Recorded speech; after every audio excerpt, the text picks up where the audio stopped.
Hello, dear students. Very good evening, all of you. I'm Chartered Accountant Pawan Gaukar. Welcome to a class for money market. Let's quickly revise our third unit today, that is monetary policy. पिछले दो lectures में हमने concept of money demand, concept of money supply समझा है. Okay, and we have covered a fair bit of ground in this. MCQs भी हमने solve किए हैं. अब समझते हैं monetary policy. Monetary policy का इंडिया में किसी भी कंट्री में, ठीक है, बट पर्टिकुलरली थोड़ा इंडियन पर्सपेक्टिव हम ज्यादा देते हैं. इंडिया में फ्रेमवर्क कैसा है और इसका ऑर्गेनाइजेशन स्ट्रक्चर कैसा है, एग्जैक्टली कौन डिसाइड करता है इंडिया के लिए मॉनेटरी पॉलिसी बनाता कौन है. सो पहले तो मॉनेटरी पॉलिसी एक पब्लिक पॉलिसी है. पब्लिक पॉलिसी क्या होती है? Whatever a government chooses to do और not to do is called as a policy. So Reserve Bank of India, India में कौन है पॉलिसी बनाने वाले? मॉनेटरी पॉलिसी बनाने वाले कौन है इंडिया में?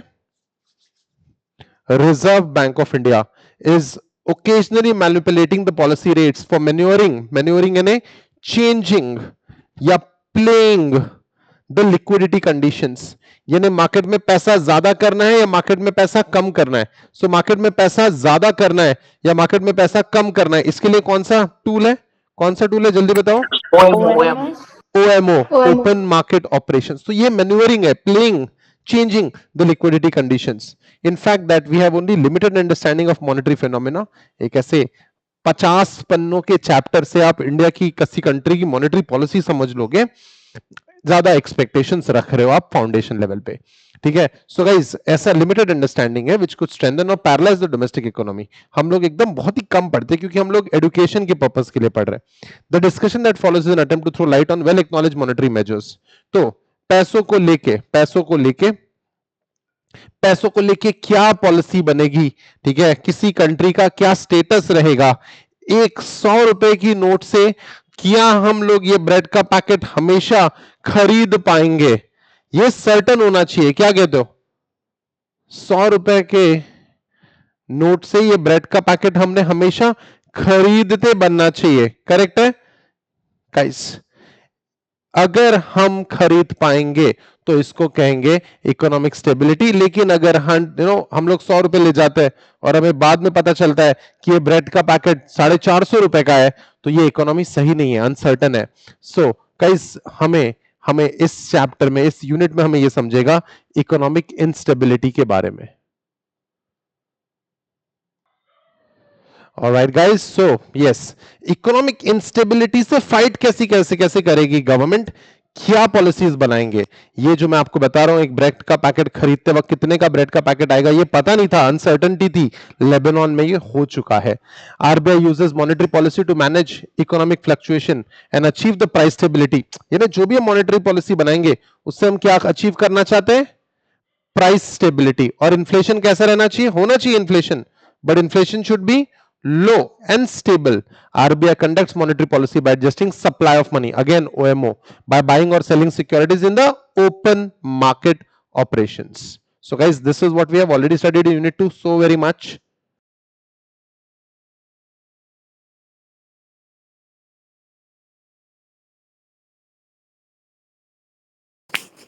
Sir, Mike.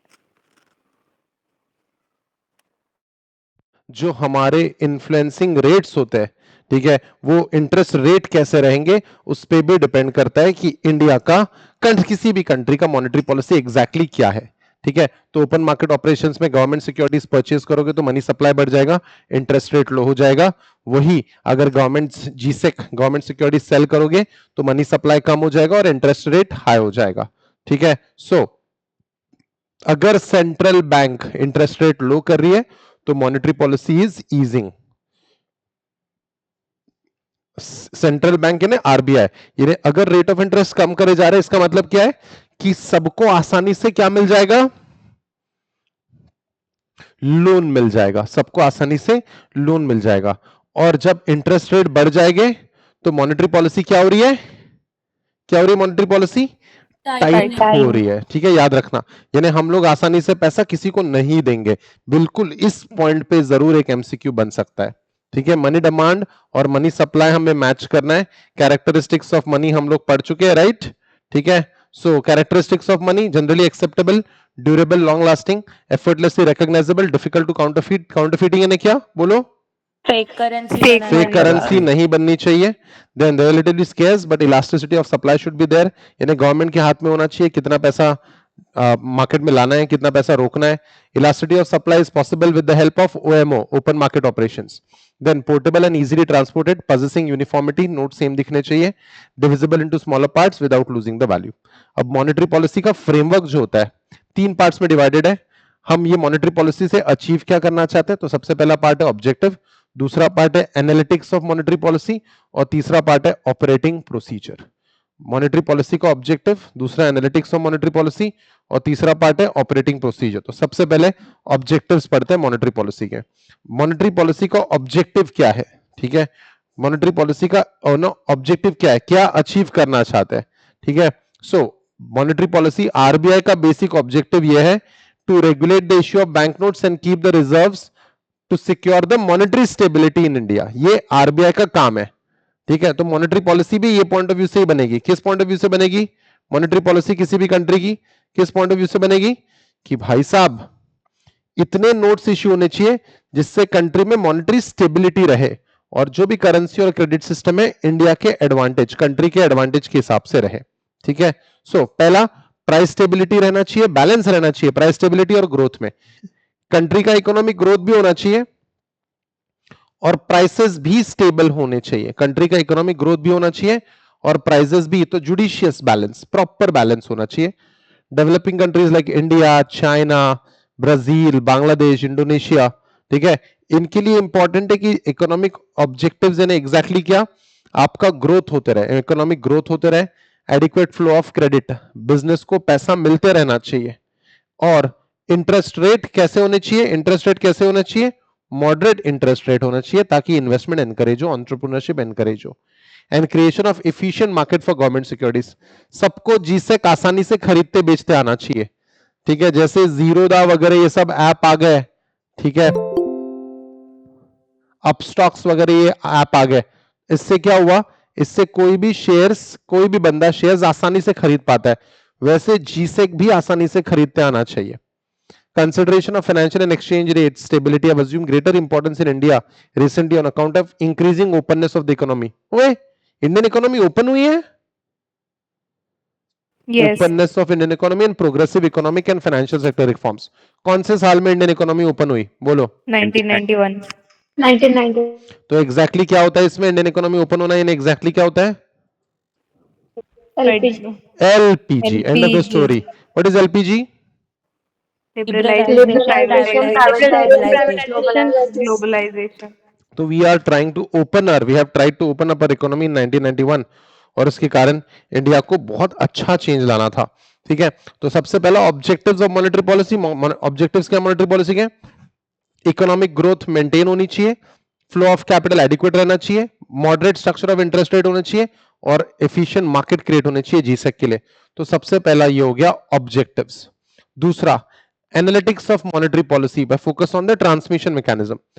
अब अगर हम लोग मॉनेटरी पॉलिसी में कुछ चेंज करते हैं तो उसका इंपैक्ट कहां होगा, उसका इंपैक्ट कहां होगा, ठीक है.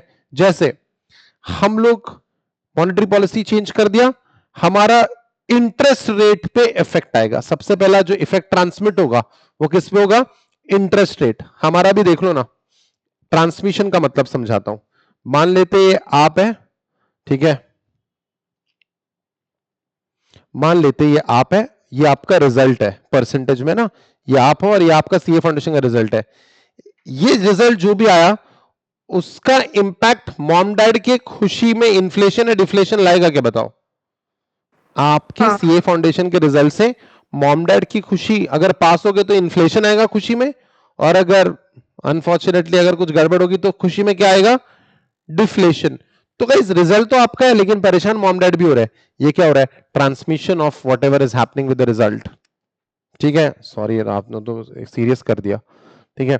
Change in the monetary policy affect the interest rate in the economy, और इंटरेस्ट रेट पे इंपैक्ट पड़ेगा. और इंटरेस्ट रेट कम ज्यादा हुआ है उससे क्या होगा, इकोनॉमिक एक्टिविटी में भी बदलाव आएंगे. किसमें बदलाव आएंगे, इकोनॉमिक एक्टिविटी. चलो मुझे बताओ, अगर इंटरेस्ट रेट कम है तो इकोनॉमिक एक्टिविटी बढ़ेगा या कम होगा, इंटरेस्ट रेट अगर कम है तो इकोनॉमिक एक्टिविटी बढ़ेगा या कम होगा, बढ़ेगा। तो इकोनॉमिक एक्टिविटी बढ़ेगी। बढ़ेगा। Raise your hands, difficult question है, ठीक है, देखते हैं तुम्हारे बस का है क्या। अगर इंटरेस्ट रेट कम हुआ, मार्केट में मनी सप्लाई बढ़ गया और इकोनॉमिक एक्टिविटी भी नहीं बढ़ी, raise your hands, don't take the answer. Interest rate कम हो गया, ठीक है, मार्केट में इकोनॉमिक एक्टिविटी भी नहीं बढ़ी, ठीक है, और मनी सप्लाई भी ज्यादा हो गया, इसको कौन सा सिचुएशन कहते हैं? जो स्टूडेंट्स इस क्वेश्चन का आंसर देंगे सीए इंटर के लिए आप, liquidity trap. The answer is liquidity trap, perfect. So guys ये ट्रांसमिशन है, ठीक है, तो मॉनेटरी पॉलिसी से कैसे इंपैक्ट पड़ेगा किस पे, उसी को ट्रांसमिशन कहते हैं। तो जनरली जो पॉलिसी ट्रांसमिशन होता है वो 4 एरियाज में होता है, सेविंग और इन्वेस्टमेंट में होता है, कैश फ्लो में ट्रांसमिशन होता है इसका, एसेट प्राइसेस और वेल्थ चैनल में, और एक्सचेंज रेट चैनल में फर्क पड़ जाता है, ठीक है। यानी अगर रेट ऑफ इंटरेस्ट कम रहा तो लोग इन्वेस्ट करने की कोशिश नहीं करेंगे, फिर लोग खर्च करेंगे, ठीक है। रेट ऑफ इंटरेस्ट कम रहा तो लोग कैश फ्लो हाथ में ज्यादा रखेंगे, रेट ऑफ इंटरेस्ट ज्यादा रहा तो एसेट प्राइस की प्राइसेस बढ़ जाएगी। ये सारी चीजें, इन 4 एरियाज में मॉनेटरी पॉलिसी के चेंजेस में ट्रांसमिशन होता है। ओके, चलो, तो ये हुआ सारा ट्रांसमिशन के बाद, ठीक है, ट्रांसमिशन के बाद, ठीक है, पहला हुआ ऑब्जेक्टिव्स ऑफ मॉनेटरी पॉलिसी, दूसरा क्या है एनालिटिक्स ऑफ मॉनेटरी पॉलिसी, तीसरा क्या है ऑपरेटिंग प्रोसीजर। क्या है ऑपरेटिंग प्रोसीजर? गाइस इस पे जरूर क्वेश्चन आएगा एक। The tools applied by the policy that impact money supply in entire economy includes sectors such as manufacturing, agriculture, automobile, and housing. Quantitative tools, the various quantitative tools apply करने हमने, ठीक है। The tools applied by the policy that impact money supply in the entire economy, including sectors such as manufacturing, agriculture, automobile, and housing. तो guys, operating procedure and instrument में, quantitative tools में कौन से हमारे पास है? पहला है रिजर्व रेशियोज। रिजर्व रेशियो में क्या क्या आता है हमारे पास? सीआरआर और एसएलआर, ठीक है। मैं आपको मैं आपको कंसेप्ट एक्सप्लेन कर देता हूं, आप मुझे बताओ सीआरआर है एसएलआर। ओके, सही है। Yes. हम कह रहे हैं बैंक को कि आपके पास जो भी डिपॉजिट्स आते हैं उसमें से कुछ परसेंटेज आप आरबीआई के पास जमा करवा दो। CRR। Absolutely correct. The answer is CRR. यानी आपके पास कुछ भी डिपॉजिट्स आए तो आप जनरली 4 से 5%, 3 से 4% के बीच में, 3 से 5% के बीच में सीआरआर होता है, आप आरबीआई के पास जमा करवा दो, इसको कहते हैं कैश रिजर्व रेशियो। और दूसरा एसएलआर, आरबीआई के पास मत रखो, खुद के पास ही रखो, लेकिन कौन से assets? Liquid assets. Banks are required to set aside this portion in liquid asset such as gold और RBI approved securities such as G-sec.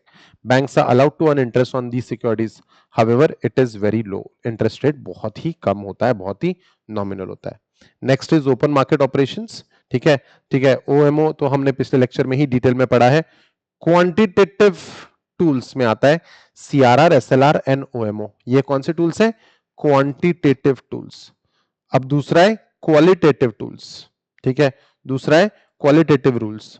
Margin requirements, ठीक है, मार्जिन रिक्वायरमेंट्स यानी वो कह रहे हैं जब बोरो करते हैं तो अगर हमारी फैक्ट्री 100 करोड़ की है तो लोन 100 करोड़ मिल जाएगा, ट्रू और फॉल्स?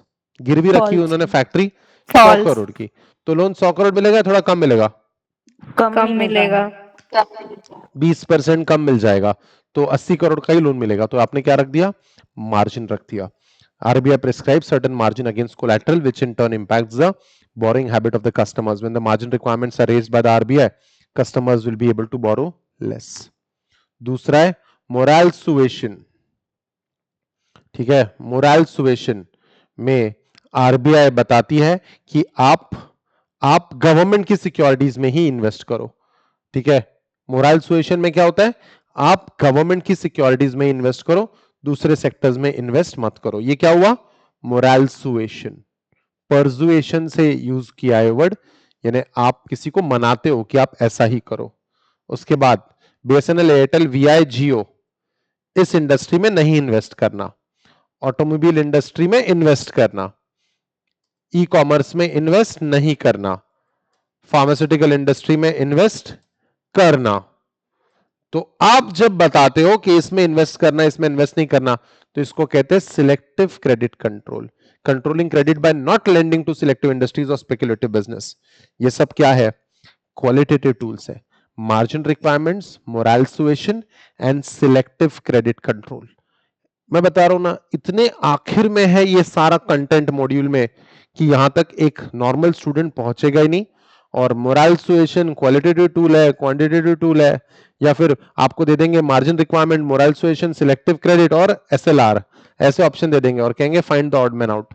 तो कौन से टूल्स क्वालिटेटिव है, कौन से टूल्स क्वांटिटेटिव है, इसका स्टिकी नोट आपका रेडी हो जाना चाहिए। उसके बाद MSS market stabilisation scheme. Market में अगर उठाव है तो थोड़ा इन्फ्लेशन बढ़ जाता है, रेट ऑफ इंटरेस्ट बढ़ जाता है। तो ये रेट ऑफ इंटरेस्ट वगैरह एग्जैक्टली क्या होता है, तो लेट्स स्टडी दिस। पहला है policy rate. The policy rate is a fixed repo rate quoted by the sovereign securities in the overnight segment of liquidity adjustment facility. sovereign bond, sir पहले तो बताओ sovereign bond या sovereign securities यानी क्या होता है? एक टाइप का ये डेट सिक्योरिटी होता है issued by the government of India, ठीक है। सो ये जिसको अगर सोवरिन सिक्योरिटीज क्या होते हैं ये समझना है, तो this is that, you can go through it.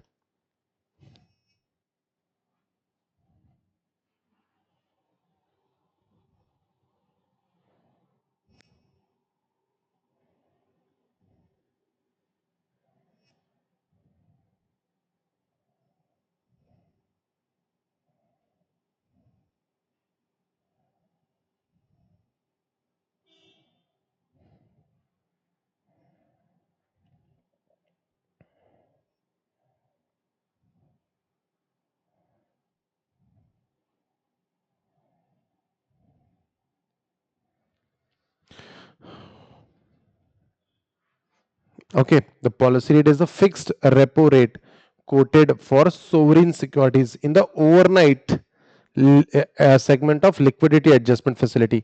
जैसे ही हम लोग ओवरनाइट कहते हैं, ओवरनाइट यानी शॉर्ट टर्म या लॉन्ग टर्म, ये बता दो। ओवरनाइट यानी शॉर्ट टर्म या long term? Short term. Short term. जैसे हमने ओवरनाइट कहा, ये शॉर्ट टर्म बताता है। तो शॉर्ट टर्म में आपको अगर लोन चाहिए, लिक्विडिटी चाहिए, तो क्या रेट ऑफ इंटरेस्ट रहेगा, उसको कहते हैं पॉलिसी रेट, ठीक है। और लॉन्ग टर्म में क्या रेट ऑफ इंटरेस्ट रहेगा, उसको क्या कहते हैं? Bank rate. क्या कहते हैं उसको? Bank rate. The interest rate at which RBI lends long term funds to the bank is referred to as bank rate. तो आरबीआई लॉन्ग टर्म के लिए जब पैसा देता है दूसरे बैंक्स को, तो उसको कहते हैं बैंक रेट, ठीक है। सो लॉन्ग टर्म के लिए देता है तो ओके।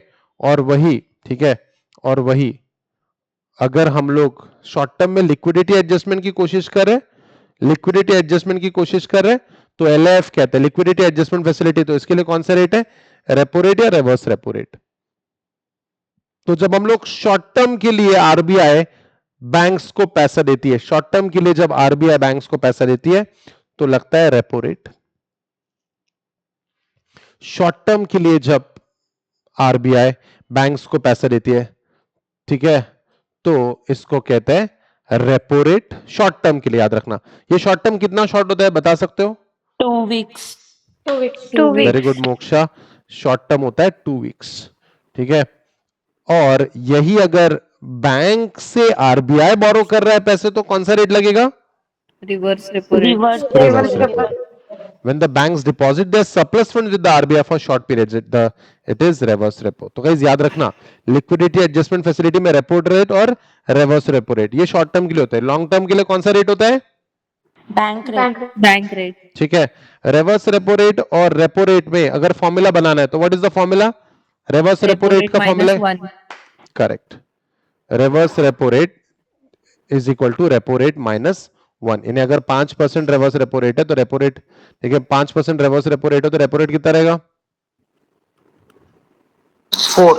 ए रिवर्स रेपो दिया है ना 5%, 6 होगा ना? क्या सारे नॉर्मल क्वेश्चन पूछा था? 6 नहीं होगा क्या? अगर ये वैल्यू 5 है तो ये 6 होगा ना? हाँ. All is well, all is well, all is well, ठीक है।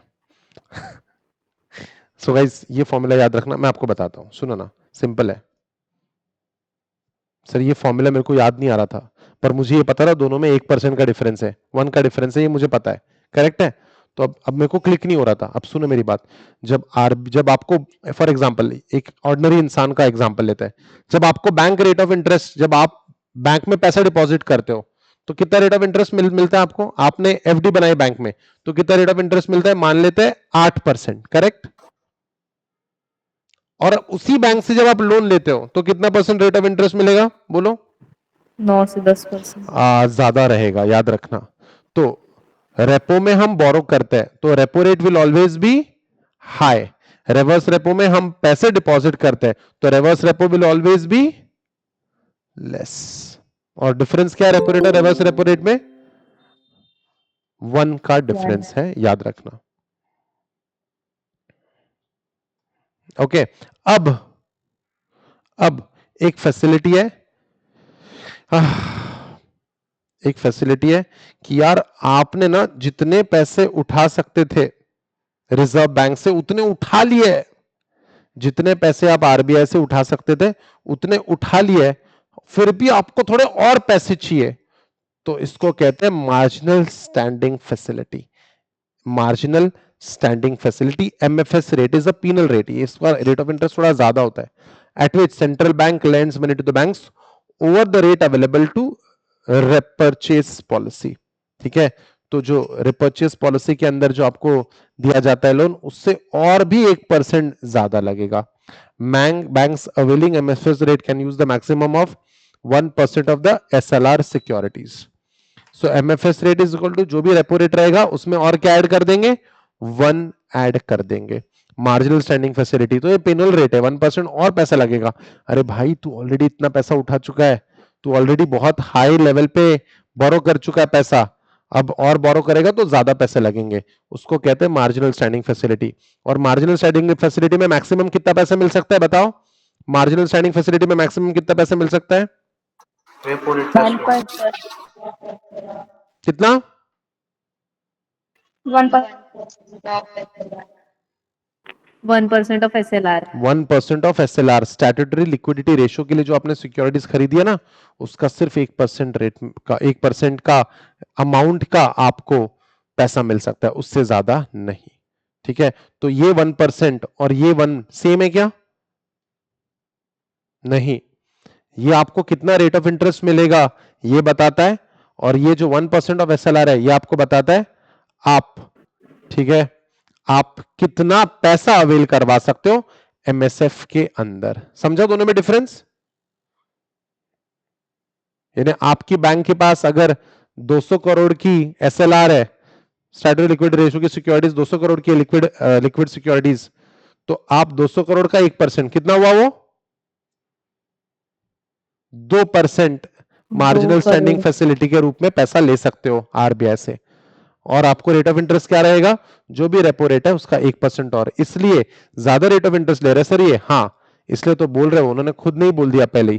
क्या बोल दिया उन्होंने पहले ही? It is a penal rate. Penal यानी क्या? पीनल यानी क्या?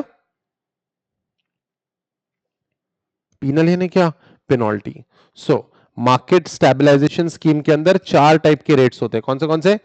Bank rate, repo rate, reverse repo rate and MSF, marginal standing facility. ठीक है, ऑलराइट। सो गाइस अब इस चैप्टर का सेकेंड हाफ पढ़ते हैं। इस यूनिट का सेकेंड हाफ, सॉरी, इस यूनिट में 2 पार्ट्स है। क्या है वो 2 पार्ट्स? पहला पार्ट है मॉनेटरी पॉलिसी फ्रेमवर्क और दूसरा पार्ट है organization structure for monetary policy decision. Organization structure तो हम लोग सेकंड पार्ट में, organization structure for monetary policy decision. Organization structure में कौन है इंडिया के लिए? इंडिया के लिए मॉनेटरी पॉलिसी कौन बनाएगा? इंडिया के लिए मॉनेटरी पॉलिसी कौन बनाएगा बताओ? आरबीआई तो है ही, विथ आरबीआई किसके साथ? आरबीआई किसके साथ? आरबीआई बनाएगा ये गवर्नमेंट के साथ। और हमारी जो लेटेस्ट मॉनेटरी पॉलिसी है उसके हिसाब से हमने क्या सेट कर दिया? हमने सेट कर दिया मैक्सिमम टॉलरेबल इन्फ्लेशन रेट। क्या सेट कर दिया? Maximum tolerable. इसके ऊपर महंगाई नहीं जाने देंगे अगले 5 सालों में, ऐसा टारगेट बनाते हैं। इससे क्या आता है? Price stability. गाइस सुनो ना, इतना ये पावर पॉइंट का फोटो ले लो या स्टिकी नोट बना लो अभी के अभी, ठीक है? इन 2 पॉइंट्स पे ही क्वेश्चन आएगा एग्जाम में आपके।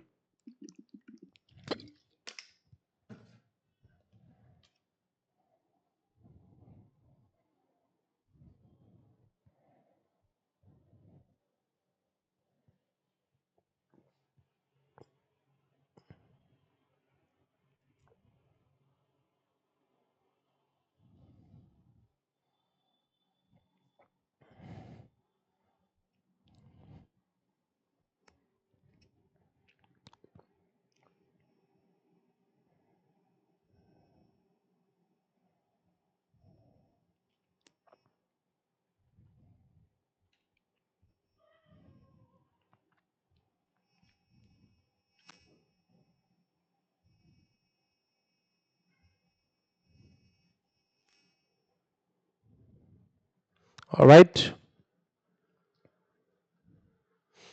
So we have discussed the above instruments of monetary policy. कौन से इंस्ट्रूमेंट्स पढ़े हमने मॉनेटरी पॉलिसी को लेके? सर हमने मार्केट स्टेबलाइजेशन के लिए क्या क्या पढ़ा? एमएसएस के लिए क्या क्या पढ़ा? कम ऑन, जल्दी जल्दी जल्दी. Repo rate and reverse repo rate. Bank rate, repo rate, reverse repo rate and MSF. Correct है. एमएसएफ में रेपो रेट के ऊपर कितना कितना और लगेगा रेट? कितना और लगेगा?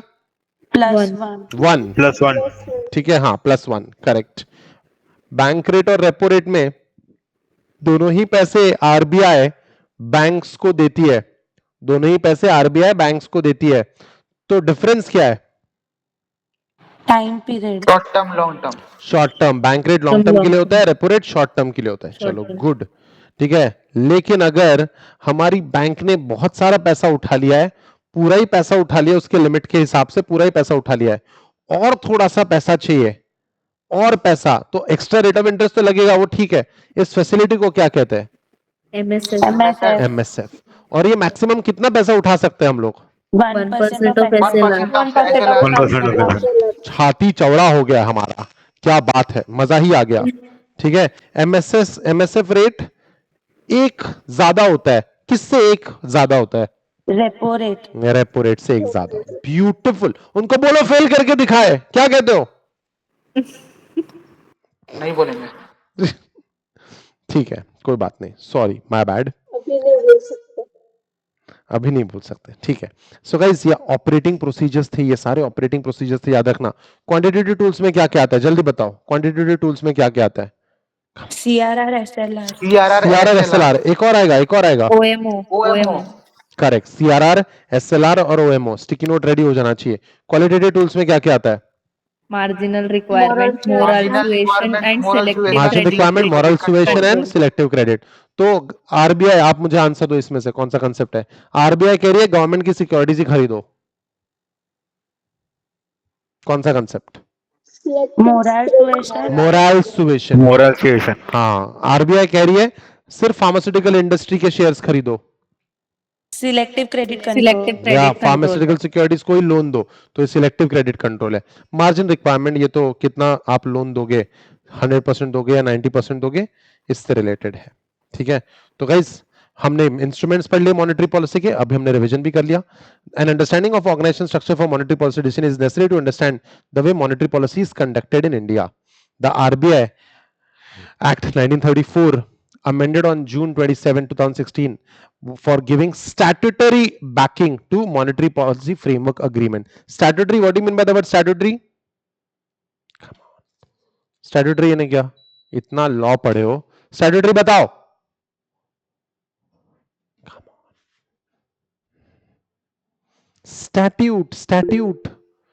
statute यानी क्या?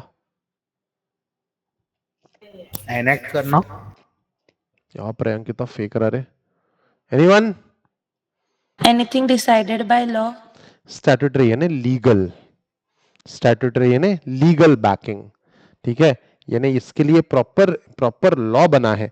Monetary policy framework agreement for setting up monetary policy committee, MPC बनाया गया. मॉनेटरी पॉलिसी कमिटी, और ये है हमारे मॉनेटरी पॉलिसी कमिटी के members.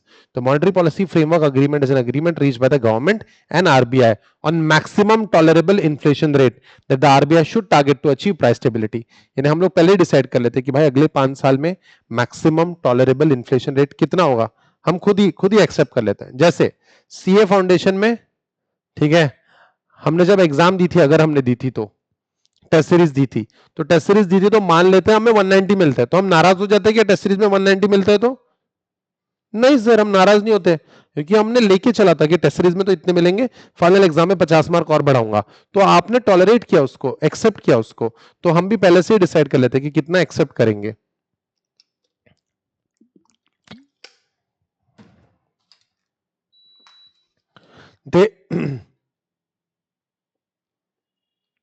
RBI should target to achieve price stability. Important है कि प्राइस स्टेबल रहे. The amended RBI act 2016 provides for statutory basis for implementation of flexible inflation targeting framework, थोड़ा सा फ्लेक्सिबल रहना पड़ेगा आपको, लेकिन एक लॉन्ग टर्म के लिए मैक्सिमम लिमिट तो आपको सेट करना है. Announcement of official target range for inflation is known as inflation targeting. The expert committee under Urjit Patel, Sir Urjit Patel, to revise the monetary policy framework in its report. So guys, ये उर्जित पटेल और ये सब RBI के governors रह चुके हैं, तो अब नहीं है ये गवर्नर, तब थे ये गवर्नर, ठीक है, जब ये बना था in January 2014, suggested that RBI abandoned the multiple indicator approach and made inflation targeting the primary objective of monetary policy. The inflation target is set by the government for India in consultation with the RBI once in every 5 years. हर साल, हर 5 साल के लिए आप अपना target set करोगे. कितने साल के लिए? 5 साल के लिए. The central government has notified 4% CPI, Consumer Price Index inflation, as a target for the period of August 5th, 2016 to 31st March 2021. है क्या ये 5 साल? देखो तो जरा, है क्या 5 साल? Yes. यानी 4% तक की कीमत बढ़ना एक्सेप्टेबल होगा.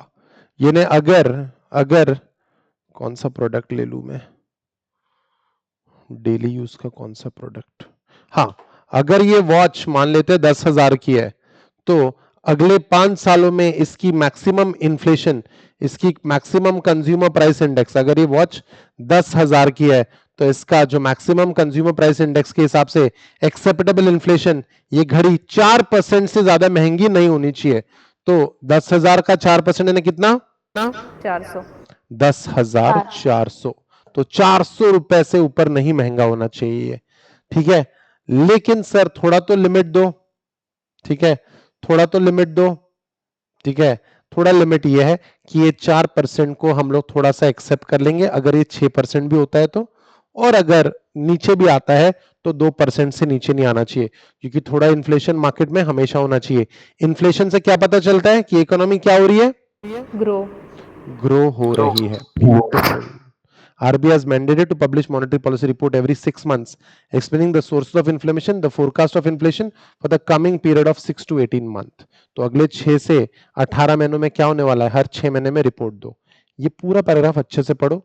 ये 4%, 2% और 6% समझने में दिक्कत होती है. मुझे डाउट्स पूछो अभी, मानता हूं रिवीजन सेशन है, फिर भी पूछ लो doubts.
Alright guys, I hope it's done. समझा? यानी हमारा जो टारगेट था वो कितना था? कितना था? कंज्यूमर प्राइस इन्फ्लेशन का टारगेट कितना था? 4%. लेकिन ठीक है, थोड़ा कम ज्यादा होता है. ज्यादा कितना? 4% का कितना हो सकता है? 6%. और अगर कम होता है तो 4% से कितना कम गिर के कितना होगा? 2%. ये एक्सेप्टेबल लिमिट्स है, और हर 6 महीने में रिपोर्ट देनी है कि अगले 6 से 18 महीनों में क्या स्टेटस होने वाला है. The following factors are notified by the central government as constituting a failure to achieve the inflation target. अगर the average inflation is more than the upper tolerance level, अगर the average inflation is more than the upper tolerance level of the inflation target for any 3 consecutive quarters, or the average inflation is less than the lower tolerance level for any 3 consecutive quarters. तो आपका जो average inflation है, अपर tolerance level, अपर tolerance कितना था? बोलो बोलो. 6%. 6%. और lower tolerance level कितना था? 2%. 2%. तो अगर लगातार 3 कंसेक्यूटिव क्वार्टर्स यानी कितने महीने हो गए ये? 12. 9. Sorry, 9, 9 9, 9, months. 9. 9 months. तुमको सीए बनना है रे? हाँ, 3 कंसेक्यूटिव क्वार्टर में कितने महीने रखते हैं? इसमें 3 आंसर आ रहे हैं। हाँ, 9. 9 मंथ्स। तो अगर लगातार 9 महीनों तक अगर आप फेल होते रहे इन टारगेट्स के ऊपर या नीचे, तो मान लिया जाएगा कि आप इन्फ्लेशन टारगेट अचीव नहीं कर पा रहे, आप फेल हो रहे हो। ठीक है। Consumer price index is the measure of average change over the times in the price paid by the urban consumer for the market basket of consumer goods and services. यानी आप कंज्यूमर प्राइस इंडेक्स से पता चलता है कि कितना ज्यादा बदल रहा है चीजों के रेट्स।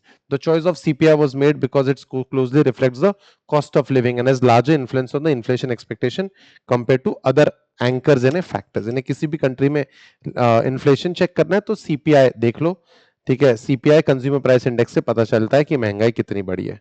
ठीक है, with this step India is following the countries such as New Zealand, USA, the UK, European Union and Brazil. Although in recent times many countries are moving away from this approach and targeting nominal GDP. यानी हम लोगों का concept क्या है? RBI ने क्या policy adopt की है? मॉनेटरी पॉलिसी क्या है हमारी? मैक्सिमम टॉलरेबल इन्फ्लेशन रेट, ये टारगेट कर रहे हैं हम लोग।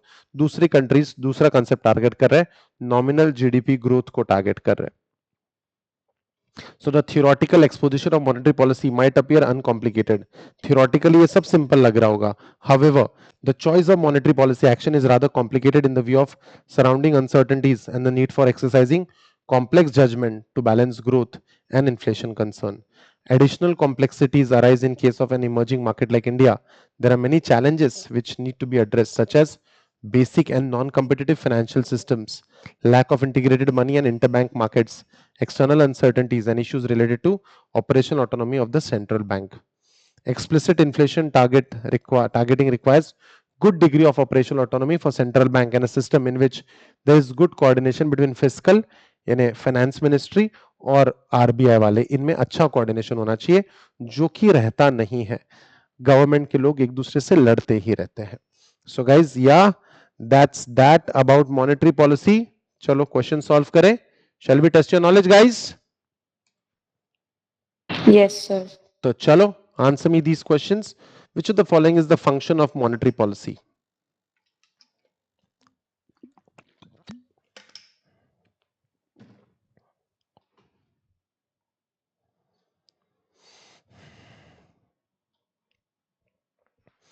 Regulate the exchange and keep it exchange rate.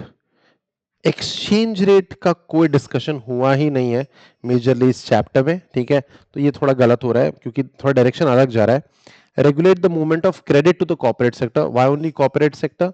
क्या इंडिविजुअल्स लोग क्रेडिट नहीं लेते, उधार नहीं लेते? Regulate the level of production. Production की हमारी कोई जिम्मेदारी नहीं है, वो इंडस्ट्रीज का मैटर है, हम सिर्फ पैसे देने को लेके जिम्मेदार है हमारे। And the answer is correct, answer is D, to regulate the availability, cost and use of money and credit. यानी हमें पैसा कितने आसानी से हम अवेलेबल करवा दें और लोन लेने की कीमत क्या रहेगी, इसका रेगुलेशन, ये फंक्शन होता है मॉनेटरी पॉलिसी का। D is the correct answer. Good. The main objective of monetary policy in India is, you tell me, take your time.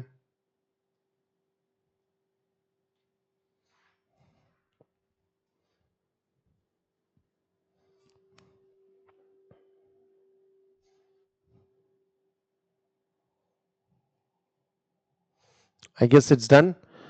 To reduce food shortage. ये फूड शॉर्टेज हमारी जिम्मेदारी है, monetary policy की जिम्मेदारी है? गलत। Economic growth and price stability looks like, this is the answer, it looks like, but पूरे options पढ़ेंगे एग्जाम में। एमसीक्यू में कभी गड़बड़ नहीं करना, चारों ऑप्शन एक साथ पढ़ना। चारों ऑप्शन नहीं पढ़ोगे तो हो सकता है आंसर डी हो और तुम बी पे लटक के आंसर सही कर दो। Overall monetary stability in the banking system and reduction of poverty and unemployment. तुम बताओ what should be the answer?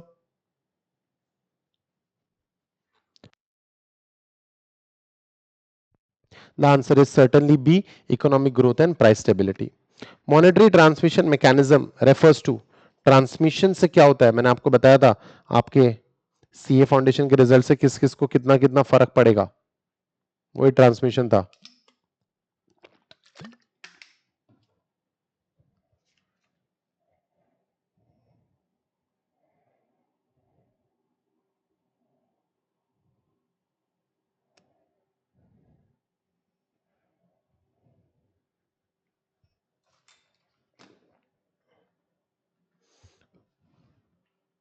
Alright guys, how money get circulated in different sectors of the economy? नहीं, transmission का ये काम नहीं है। Transmission का मतलब हमने कुछ पॉलिसी डिसाइड किया, उससे कहां कहां कितना कितना इंपैक्ट होगा। तो the answer is ratio of nominal interest and real interest. No no no, process of channels through which evolution of monetary aggregates affects the level of price in products. The answer is C, correct. Next question, contractionary monetary policy induced increase in the interest rate. contractionary monetary policy, तो contractionary monetary policy से credit का जो price है बढ़ेगा या नहीं, वो देख लो आप आराम से, सारे ऑप्शंस इवैल्यूएट करो।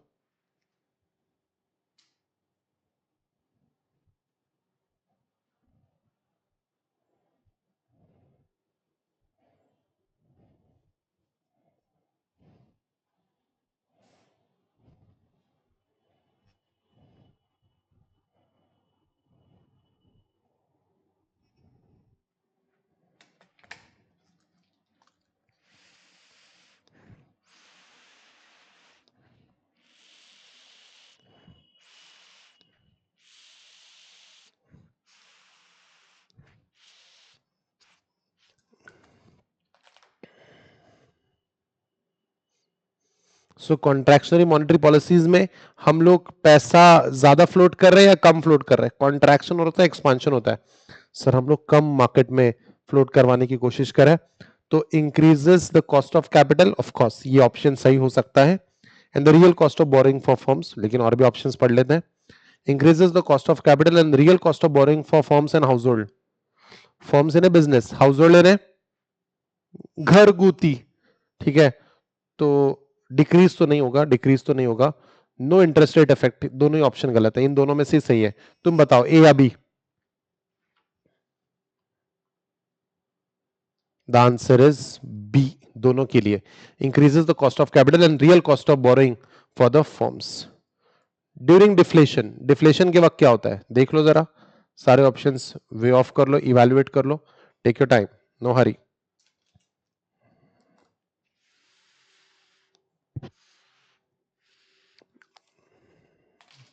डिफ्लेशन के वक्त क्या होता है?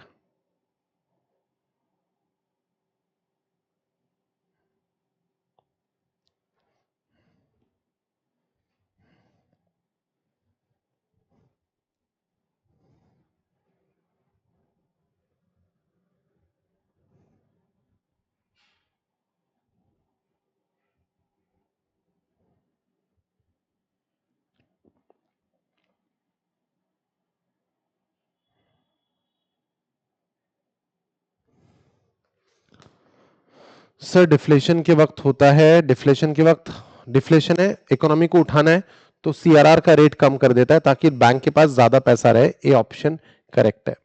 Which of the following statement is correct? The governor of RBI in consultation ministry decides policy rate and implements the same. No, ठीक है, ये सही नहीं है। Governor of RBI ministry of finance क्या डिसाइड नहीं करता है। while CRR is maintained by the banks as cash with RBI, SLR requires holding of approved assets by the bank itself. ये ऑप्शन सही तो लग रहा है। When repo rate increases, it means banks can now borrow money through open market operation. सही है क्या ये? नहीं, ये भी गलत है। C is the wrong answer. Correct option is B. एकदम सही स्टेटमेंट है। RBI provides financial accommodation to commercial bank through repos and reverse repos. Under what? आराम से सोच के बताइए। The answer is C, LF, liquidity adjustment facility. ये बनवाया मैंने साहब को इसका स्टिकी नोट। चलो ये बताओ ये क्या है? Dash is a money market instrument which enables collateralize short term borrowing and lending through sale and purchase in the debt instrument.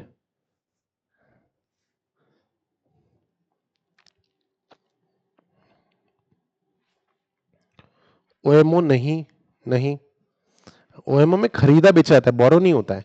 CRR में कुछ है ही नहीं, एसएलआर में कुछ है ही नहीं, डेट इंस्ट्रूमेंट्स है ही नहीं है सारे। Repo is the answer. Policy rate क्या है? हाँ, इसका एग्जैक्ट डेफिनेशन, पॉलिसी रेट का एग्जैक्ट डेफिनेशन है। चाहो तो आप चीटिंग कर सकते हो मॉड्यूल से।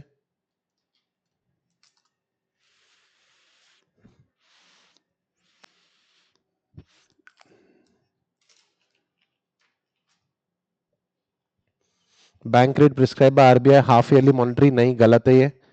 जो नहीं पढ़ के आएगा ना यहाँ पे पॉलिसी लिख देख के कर देगा टिक, जो नहीं पढ़ के आया। CRR and SLR prescribed by RBI? No. Fixed repo rate quoted by sovereign securities in the overnight segment. हाँ कुछ तो ये लग रहा है. C को देखते हैं, D देखते हैं. Fixed repo rate यहाँ भी यही है. Quoted by the sovereign securities in the overnight segment of MSF. MSF नहीं है, LF है. C is the correct answer. Reverse repo operation takes place when? Reverse repo कब होता है? रेपो यानी बैंक आरबीआई से लोन लेता है. रिवर्स रेपो में आरबीआई बोरो करता है हमसे. तो आरबीआई बोरो, तो ये तो कट गया, ये भी कट गया. RBI borrows from the central government, ये कट गया. RBI borrows money from the banks. Correct. Monetary policy framework agreement is on. आराम से सोचो, मैंने तुमसे स्क्रीनशॉट लिखवाया था मैंने आपको, पावर पॉइंट का स्क्रीनशॉट लेने कहा था मैंने आपको. So the correct answer is the maximum tolerable inflation rate that RBI should target to achieve price stability.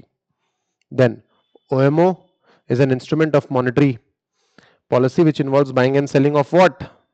OMO में क्या खरीदा बेचा जाता है? कितनी बार तो पढ़ा है? Sorry, D? No. GSEC. हाँ करेक्ट, मैंने कहा D. Government securities. Perfect. And the last one, आराम से पढ़ो. इसमें से कौन सी स्टेटमेंट सही है ये ढूंढना है हमको. First statement, second statement, third statement, fourth statement. Option से आपके ये सारे. फर्स्ट स्टेटमेंट सही है, फर्स्ट और सेकंड सही है, थर्ड और फोर्थ सही है, या सिर्फ थर्ड सही है? Take your time.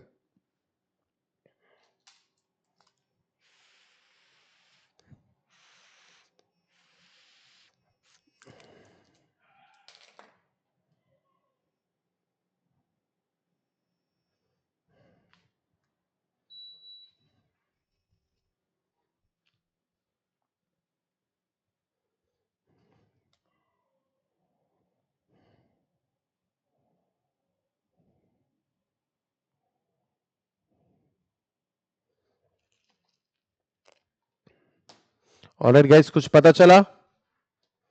The Reserve Bank of India Act 1934 was amended on June 27, 2016 for giving statutory backing. Statutory का मतलब भी समझा चुका हूं आज के लेक्चर में. Statutory backing to the monetary policy framework agreement and for setting up monetary policy committee. ऐसा कहीं है क्या? ऐसा कोई स्टेटमेंट देखा है क्या हमने? जी हाँ, ये पॉइंट हमने आज डिस्कस किया. It's a true statement. तो फर्स्ट तो सही है, सेकंड सही है क्या देखते हैं. The Monetary Policy Committee shall determine the policy rate through debate and majority vote by a panel of experts required to achieve inflation target. ये भी सही है. Monetary Policy Committee shall determine the policy rate through consensus from the Governor of RBI. जी नहीं, इसके लिए अलग से committee है, कमेटी वो काम करेगी. Monetary Policy Committee shall determine the policy rate through debate and majority vote of panel of bankers to choose for the purpose. नहीं, ये भी गलत है. The correct answer is first and second only. So guys, yeah, that is all about monetary policy. और हम लोग complete कर चुके हैं हमारा बिलीवेड चैप्टर मनी मार्केट, जिसके अंदर 3 यूनिट्स थे. कंसेप्ट ऑफ मनी डिमांड, जिसके अंदर बहुत सारी थ्योरीज है, कुछ इक्वेशंस है, कुछ फॉर्मूले है, उसमें आपको जरूर याद रखना है. Then you have to also consider the concept of money supply, जिसके अंदर M1, M2, M3, M4 दिए गए हैं, जिसके बेसिस पे क्वेश्चंस रहेंगे आपको. और मॉनेटरी पॉलिसी में quantitative, qualitative, MSS, monetary policy committee, ये सारी डिटेल्स है. ओके, ऑल इन ऑल बहुत इंपॉर्टेंट चैप्टर. हमें अच्छे मार्क्स फेच करना है. मार्क्स तो हमने फेच करना है, लेकिन मोर इंपॉर्टेंटली हमें CA इंटर के लिए रेडी होना है. मॉनेटरी पॉलिसी को हमने हमारे रेगुलर लेक्चर्स में भी बहुत अच्छे से कवर किया है, और हमने हमारे वीडियो लेक्चर्स में भी बहुत पूरा समय दिया है. लगभग 10 आवर्स का वीडियोस, 10 आवर्स के वीडियोस है, पूरा जस्टिस किया है हमने. Make sure you do this well. 10 marks से क्वेश्चंस आएंगे, 8 मार्क के भी आ सकते हैं, 12 मार्क के भी आ सकते हैं, उसका कोई स्टैंडर्ड नहीं होता. बट जितने भी मार्क्स से क्वेश्चंस आएंगे, हम पूरे के पूरे मार्क्स cater करने की कोशिश करेंगे. Alright guys, so we are done with the revision of the chapter Money Market. This is Pawan Gauka signing off. See you in the next video. Till then, take care of yourself. Study well. Bye bye guys.